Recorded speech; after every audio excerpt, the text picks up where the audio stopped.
Welcome. This is Moses Charisma Kruko. I'm very glad to meet you once again.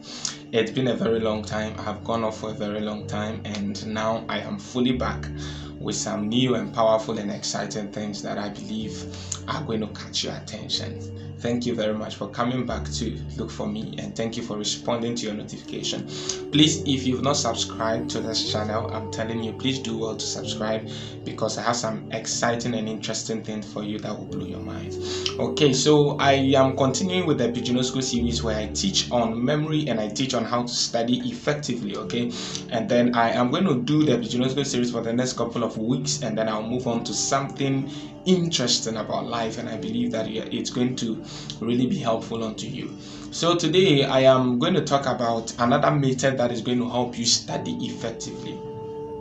It is called the PIC method, the PIC method. Do you remember that from the beginning of this series, I spoke about the long-term memory, the short-term memory, and I spoke also about something we call the working memory.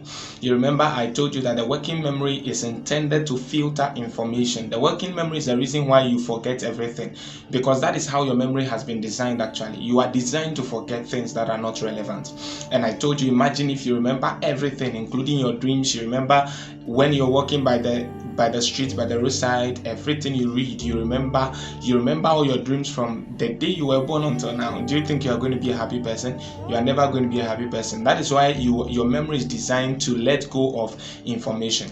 And I told you that now for the working memory to let go of information, it receives signal.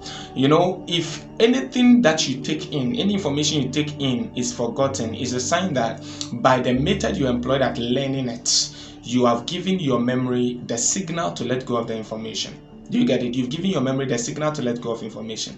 So this PIC method is one thing that gives, this method really gives your memory the signal to keep an information. Do you see that? You are giving your memory the signal. Don't let go of this information. Don't push it down below. I need it. And so let it stick. That is what you're telling your memory by studying. Did you get it? By studying by this PIC method. This PIC method is not anything new. It's something that we mostly know, but we overlook when we're studying. Now, the PIC, the first P stands for purpose.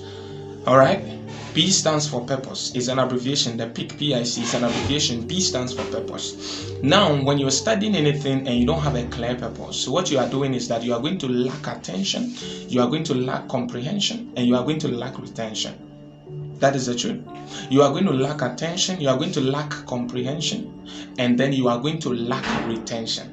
That is it. And this is why it is very important that when you study, you must have a clear purpose for which you are studying. Because wherever purpose is not known, I'm telling you, abuse is inevitable. That is what Dr. Miles Monroe says. When purpose is not known, abuse is inevitable. So everybody who studies without a clear purpose is woefully distracted. This is the truth. You are woefully distracted when you don't have a clear purpose. Sometimes you realize you're studying and then a friend comes to call you, oh, why don't we just go and hang out? Why don't we go to the field? Why don't we go and watch football? Why don't you go and do this? Why don't we go and play game? And then you realize that because the purpose is not strong enough and it's not as compelling as it should be, you give up the study and then you go. This is because there's no purpose, or your purpose is not strong enough. So in studying, you must have a clear purpose. Why am I studying this thing? That is it. Have a clear purpose. Why am I studying? What actually do I want? What do I really want? What do I really want? If you don't have that purpose, I'm telling you, anything will sway you. Number 2, interest. Interest. Interest is very important. Let me tell you sincerely. If you want to study and give your memory a very good signal, a positive signal to keep the information that you're studying, then interest is very important. Interest gives your attention and your focus direction. I'm telling you, in fact, interest will increase your focus. It will bolster your focus. It will help you to focus your attention on what you are doing. I get in it. It gives your attention direction, and it increases the possibility of retention. That is the truth. You cannot retain information, effectively retain an information, when you do not have interest in it. Have you realized that when we're in schools, the subject you do not like, the moment the teacher comes, automatically you have made up your mind. That thing you don't like it already. Do you see that? And so you've made up your mind that, oh, I don't like this subject, and so anything the teacher teaches doesn't go in. That is it. That is it. You alert. You see, interest alerts your memory, your mind, do you get it, to focus on what is being studied. Interest alerts your mind to keep the information that you're studying. When you have interest, automatically your brain receives signals that this is very important to my life, and so you don't have any right to let go of it. You tell the working memory, you don't have any right to let go of this thing because this is very important to my life. Are you getting it? So interest, you need to cultivate interest. So someone will ask me, what if I don't have interest in physics? What if I don't have interest in mathematics? What if I don't have interest in chemistry? What if I don't have interest in statistics? What if I don't have interest in any of those subjects? Now, one thing you need to do when you do not have interest, I'm going to tell you two things to do when you do not have interest. Number one thing to do when you don't have interest is you need to find your interest. The things that you are interested in, find them. When you find the things that you are interested in, then create a connection.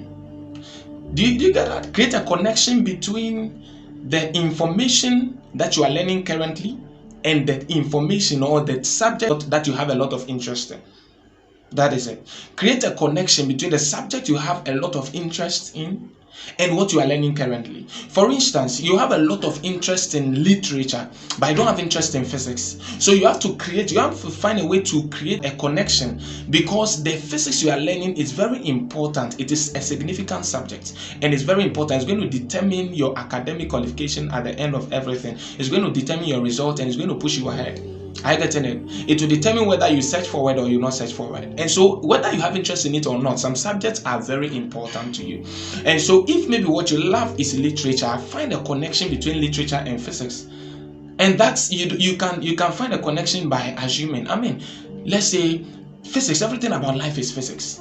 So what connection do you think literature can have with physics? Do you see that? Then that will stimulate you and create the interest you need to study. Are you getting it? That's the first one. Create connection. Then the second one you need to do, make positive confession. Do you know that whenever you're making negative confessions about things, where's our energy?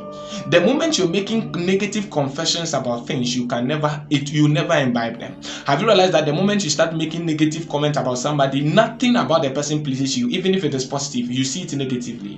What happens is that you begin to see through a different lens when you make positive, or you have a certain negative disposition, a certain negative mentality about something. Nothing about the person will please you, nothing about the thing will please you. So you need to start making positive confessions. Oh, I love this. Even if you don't like it, this is a positive thing. Oh, this is positive. Physics is my favorite subject. I love it. Now I have so much interest in it. Now I really want to understand it. Now I want to know it. I love it so much, and I don't know why I love it. I love it a lot. I love mathematics. I love it a lot. That is it. Make positive confessions about the subject. It will create interest. I'm telling you. Make positive confessions. Look at the positive side of it and make positive confessions, and it will create the interest. Then finally, curiosity. Okay, I'm done with the interest. So the next C is curiosity. All right, the next C is curiosity. Now, curiosity, ask yourself questions. Do you know that curiosity kills boredom? The moment you are curious about something, boredom is killed completely. I'm telling you sincerely.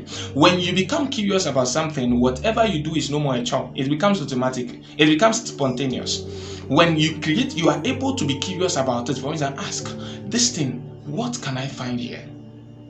What do these things apply to me? What am I looking for here? What is the essence of what I am studying? How would this be useful to my life, personally, my life? Look, ask positive questions that will motivate you. I'm telling you, if you ask questions that will motivate you, they will increase your curiosity. And when your curiosity is increased, retention becomes easy. You are automatically giving your memory a signal that this information, please don't let it go. Keep it. So curiosity is very important. Ask positive questions. What would I get from this? How will this affect my life? How useful is this information to my current life? How is it useful to my education? How is this information useful to my future?